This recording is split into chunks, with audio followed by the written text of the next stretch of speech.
Olá, tudo bem? Como é que vai você? Estamos chegando com mais uma edição do programa Saulo Machado Entrevista aqui pela nossa TV, Canal 20, nossa TV Araranguá, que você pode assistir em qualquer parte do Brasil e do mundo. Basta você acessar o nosso site www.tv Araranguá Canal 20. Você vai ver os nossos programas, você pode escolher qual programa você quer ver, enfim. Ou então assistir também ao vivo a nossa programação. Além de você que mora mais aqui pelo centro da cidade, que nos prestigia através da TV a cabo. Hoje 2 assuntos nos trazem aqui ao programa. O primeiro deles é o Hospital Regional de Araranguá, que teve a sua primeira reunião de avaliação desta administração da SPDM. Nós viemos acompanhando muito esse assunto e nós vamos tratar desse assunto com a presença aqui do presidente da CIVA, Alceu Pacheco. E no segundo bloco do programa, eu vou conversar com o prefeito do Balneário Arroio do Silva, Evandro Scaini, o prefeito que passou aí por 11 dias de férias. Ele saiu, seu vice, que é do PP, que é o número 11, né? Ficou 11 dias na prefeitura e ele voltou e já volta com concurso público, enfim, com muitas novidades. Eu vou conversar com o prefeito Evandro Scaini a respeito deste assunto. Alceu Pacheco, prazer em tê-lo mais uma vez aqui no nosso programa, tratando deste assunto de vital importância para Araranguá, para a nossa região, que é o Hospital Regional. Da mesma forma, Saulo, boa noite seus telespectadores, é um prazer estar aqui.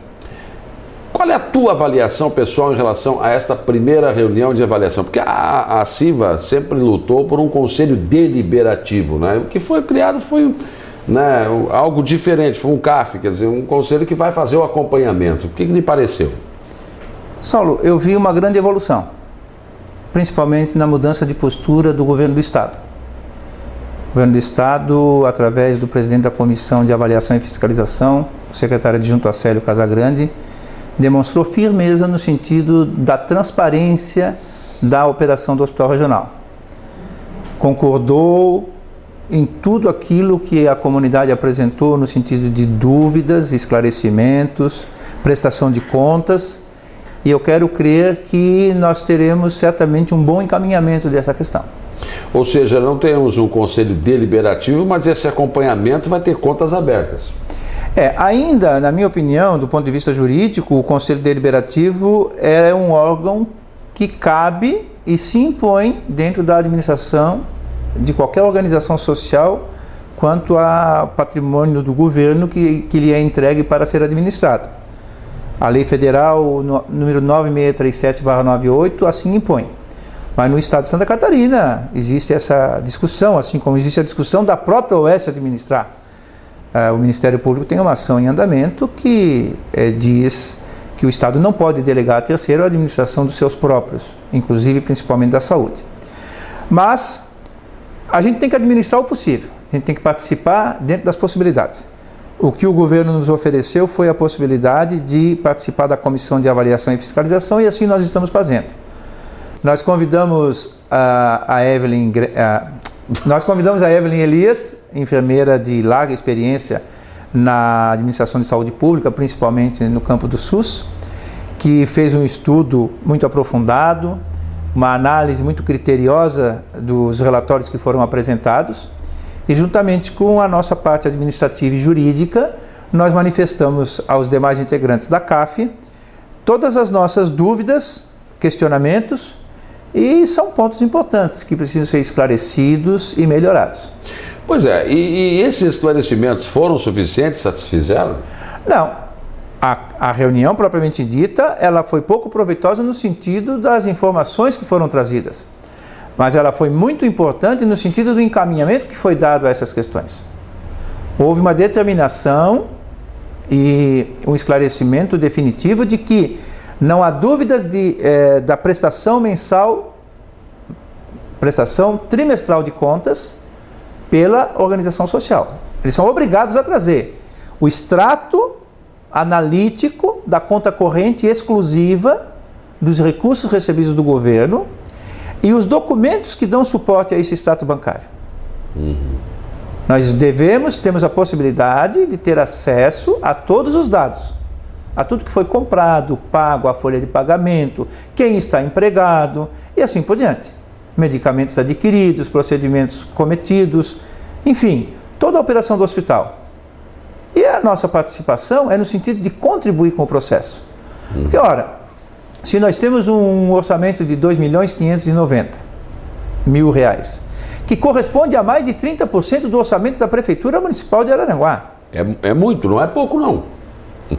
Nós não podemos perder de vista que esse dinheiro tem que ser destinado a atender a saúde de todo o Vale do Araranguá. E tendo em vista todos os problemas que sofremos ao longo do tempo, principalmente nesse começo, nós precisamos nos dedicar arduamente para que haja um encaminhamento garantidor de um futuro promissor para o Hospital Regional. Lógico. Que a gente quebre esse estigma de 27 anos e tanto de que o hospital não tem resolutividade. Nós estamos determinados a fazer com que ele tenha. Agora, essa questão ela é importante, e agora resta saber se isso vai mesmo acontecer. Uma coisa a gente já ouviu muito governo e representantes, isso vai acontecer, e no final não acontece, porque abrir as contas dessa forma, acho que se isso tivesse sido feito com o Instituto SAS, talvez não tivesse acontecido o que aconteceu. Né? Eu penso até que essa oportunidade pudesse ter sido dada à própria FUCRE. Sim, também. Que nunca teve, primeiro, o recurso que está sendo destinado, e segundo, a oportunidade de uma participação mais efetiva da própria comunidade e num processo de integração com todos os hospitais da região, os hospitais municipais, mais a UPA e os 15 secretários municipais de saúde totalmente afinados com a administração do hospital. E mais esse clamor popular que pede a solução do problema. E, logicamente, que com o Instituto SAS aconteceu o que a gente sabe, mas a gente confia que com a SPDM nós vamos conseguir achar esse ponto de equilíbrio. A SPDM tem todas as condições técnicas, no meu entendimento, de poder resolver o problema. O que precisa, no meu entendimento, é que a SPDM olhe para Araranguá como uma cidade que ela quer ficar muito tempo e que os seus representantes eles se afinem com a sociedade e convivam com a comunidade de Araranguá e região. Que eles não venham em Araranguá somente como um ponto de trabalho e voltam para São Paulo. Tanto é que um dos pontos que nós ainda questionaremos é qual é o verdadeiro incremento técnico que a SPDM está dando para o Hospital Regional? Ou simplesmente trocou o contrato, os 300 colaboradores continuam sendo de Araranguá e da SPDM só vem uma pessoa que gerencia e depende tudo de São Paulo? Nós precisamos saber, porque tem que ter um acréscimo de qualidade. Lógico. Caso contrário, a gente podia retornar à situação anterior. Isso é a mesma coisa que eu trabalhar na Rádio Araranguá ou aqui na televisão e não morar em Araranguá. É difícil, eu não vou conhecer o seu Pacheco, eu não vou conhecer as pessoas, eu não vou interagir com o meio. E aí fica difícil. E nós nos esforçamos em poder quebrar esse gelo. Ainda na reunião, nós dissemos à atual administradora que estamos à disposição, como estivemos ontem, ainda fomos ao cartório de títulos e documentos, buscar informações e subsídios de como agilizar o processo de registro da filial da SPDM aqui em Araranguá. Esse é o primeiro problema, nós não tem ainda um CNPJ daqui. Já deveria ter antes de assinar o contrato, que a gente não entende como é que o governo assinou. Mas isso é uma coisa superada, vamos contribuir para que haja esse registro da filial, consequentemente o registro no CNPJ, que qualifica então a filial da SPDM no Hospital Regional para poder fazer todas as operações de compra, venda, contratação, pagamentos, recebimentos, e depois inscrição no CRM em todos os órgãos sanitários e de saúde, CNES e vigilância sanitária. Além disso, nós esperamos que a SPDM realmente possa abrir as portas do hospital e vir à comunidade para detectar os verdadeiros anseios da região. E com tudo que se avizinha e que se promete de UTI neonatal, de policlínica em volta do Hospital Regional, mais a ampliação da UTI que já existe. Enfim, todas as promessas, inclusive de reformas estruturais, se não for só conversa de político em época de campanha, como tu mesmo dizes, a gente tem aí um futuro alvissareiro. Pois é, aí que está. Falar em político, eu aprendi muito tempo conversando com o político, então às vezes o discurso está para o sul, mas as atitudes estão para o norte. Então ainda para desconfiar, por exemplo, essa questão de interagir com a comunidade, eu sinceramente não vejo de parte da SPDM, de quem está administrando aqui, nenhum movimento nesse sentido. Mas nenhum mesmo, o mínimo que seja. Nenhuma. A primeira atitude deles foi barrar a imprensa numa visita que você estava junto, sabe muito bem que não tinha nada a ver com o hospital regional, era uma coisa muito mais para acompanhar a reitora da Universidade Federal de Santa Catarina, que aqui estava para a implantação do curso de medicina. Foi a primeira atitude deles, e de lá para cá também não houve mais nenhuma tentativa de aproximação, não, nada. Então, quero me parecer assim que eles continuam distantes de vocês e que estão quebrando o gelo e tentando forçar a barra para que isso aconteça. Nós temos a boa vontade, a esperança e a determinação de conviver harmoniosamente. Se não formos compreendidos, pelo menos esperamos que do ponto de vista técnico e atendimento técnico de saúde, não basta trazer mapas estatísticos, não basta trazer cumprimento de metas, que isso não é banco, não é empresa para ter meta de venda, mas principalmente atendimento digno, qualificado à população da região e principalmente também contando com uma equipe feliz lá dentro. A gente precisa ter um quadro de colaboradores que esteja feliz cumprindo a sua missão. Verdade. Outra situação é essa policlínica que deve ser, pelo que eu tenho ouvido, o mesmo problema da UPA 24 horas. O que aconteceu com a UPA 24 horas? O governo federal construiu e entregou para o município, que tem que bancar a despesa. Agora o governo federal está mandando 100 ou 120 mil por mês, mas não é suficiente. A UPA, para funcionar a pleno, precisa de 400 a 500 mil reais por mês. E o município não tem para bancar.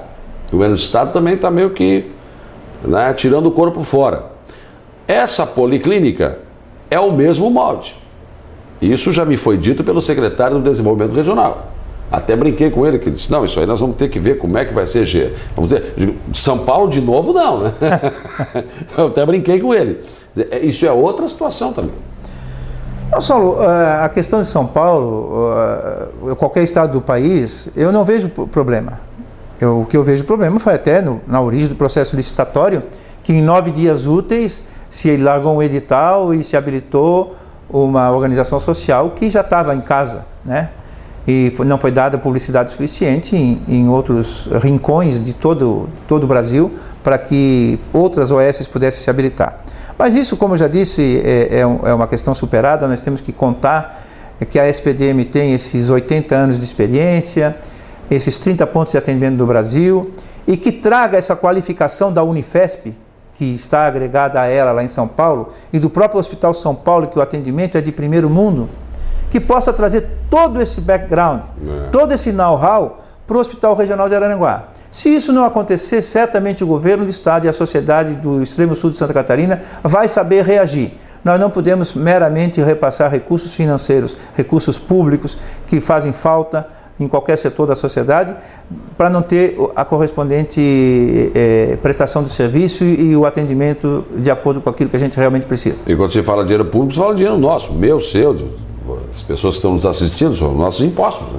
Certamente, e é por isso que a comunidade está envolvida. Claro. Foi até o que eu comentei na própria reunião, que eu pessoalmente não consigo entender a dificuldade que existe o governo do estado de fazer cumprir as determinações que o próprio governo do estado, através dos seus técnicos, reclamam da situação de não poder ser atendido aquilo que está na lei e no próprio contrato.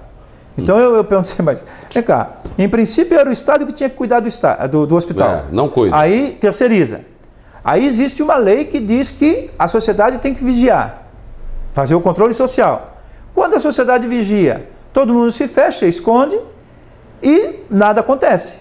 Então, definitivamente, nós chegamos no ponto que agora ou a SPDM cumpre as normas da lei e do contrato, atende à necessidade da população, corresponde ao valor que lhe é repassado, ou então a gente precisa tomar outras providências. Verdade. Mencionei no curso de medicina, mais uma reunião foi feita em relação a isso, né? E tem um problema aí com o campus da Unisul. A Unisul tem uma dívida que é bem maior do que os 13 milhões aí que o governo federal já tem disponível, que a universidade tem, para comprar o campus da Unisul. Isso pode significar um entrave, né? Eu acredito que isso se resolva mais rapidamente do que a gente imagina. Existe realmente essa dívida e foi tentado compensar o valor dos 13 milhões do campus que a UFSC adquiriria da Unisul, mas segundo informações do deputado Pedro Kizai, a Unisul não concordou, houve aí algum entrave no entendimento. Parece que a Unisul deve, não quer pagar, mas quer receber. Bom, não, eu não sei exatamente se é isso. Sim, mais ou menos. Foi o repasse da informação. Mas eu quero crer que está havendo um empenho muito grande da UFSC, da bancada parlamentar catarinense e das próprias representações políticas em Brasília, para que isso se resolva, porque definitivamente, Saulo, eu vejo que Araranguá, o extremo sul, a região da MESC, o Vale do Araranguá, é a bola da vez. Eu até digo que nós poderíamos lançar aqui o projeto Bola da Vez. Porque eu me lembro pessoalmente que há 15, 16 anos atrás, os nossos conterrâneos estavam indo para a Europa e para os Estados Unidos para arrumar trabalho, e que houve uma mudança na economia do país, mas a nossa região ainda assim ela era abandonada na questão de investimentos, principalmente de infraestrutura governamental, para que nós tivéssemos uma sociedade, um ambiente propício ao desenvolvimento dos seus cidadãos, principalmente dos seus jovens. Olha, com o passar do tempo nós temos aí uma duplicação da BR-101, que Araranguá hoje é vista não com inveja, mas com admiração de como que pensou naquela alça da BR que poupou a cidade, não segregou bairros já sedimentados. Enfim, nós oferecemos 10 quilômetros quadrados a mais para a cidade crescer. E de fato hoje, entre os prós e os contras que existem das duas possibilidades, todos são unânimes em dizer que essa é a melhor alternativa. Depois, nós temos aí o gás natural chegando na porta, basta entrar na cidade, basta ir a Sombrio e a Jacinto Machado, mas ele já foi canalizado até o trevo de Araranguá. Mais tarde nós tivemos os investimentos na UFSC, que é o primeiro campus da Universidade Federal fora de Florianópolis, o IFSC praticamente na mesma época, e um sem número de empresas acorrendo para cá. Se nós lembrarmos que a Estrada do Faxinal está em vias de ser concluída, já foi superado o problema da perereca, já foi superado o problema ambiental, BR-285 já foi liberado o projeto, a ordem de serviço está para ser assinada a qualquer momento, nós teremos ligação com a Argentina, um corredor do Mercosul, e temos uma ligação com o Planalto e com a Serra Gaúcha, principalmente na região de Gramado e Canela, através dessas duas estradas. Nós tínhamos um isolamento de mais de 150 quilômetros para subir ou para o Planalto Serrano, catarinense, ou para a Serra Gaúcha. Porque entre Terra de Areia e Orleans não tinha uma ligação pavimentada com asfalto. Nós estamos tendo num curto espaço de tempo. Verdade. Depois, com tudo que a gente está vendo, nós ainda conseguimos um fato inédito, que é um curso de medicina em Araranguá, que já está aprovado pela presidente Dilma. Então, nesse sentido, eu vejo que nós temos tudo para deslanchar. Basta que a gente continue com a união da comunidade, com a determinação dos nossos representantes políticos, com a imprensa que sempre tem sido parceira, juntando todas essas forças vivas, formadoras da opinião pública e principalmente que expressam as nossas necessidades. Eu tenho a impressão de que, acima de vaidades pessoais, de vaidades individuais, nós teremos certamente um futuro muito próximo, bem propício a que a gente não precise sonhar em outros lugares para buscar o nosso futuro. Com certeza. Vamos torcer para que a gente alcance isso, né? Certamente. Não, mas eu acho que está bem encaminhado nesse sentido. Bem encaminhado, né? Obrigado ao senhor pela tua participação aqui no programa. Sucesso nesse trabalho. Obrigado, Saulo. Boa noite aos seus telespectadores. Nós vamos para o intervalo e eu volto em seguida com a segunda parte do programa, quando eu vou conversar com o prefeito do Balneário Arroio do Silva, Evandro Scaini.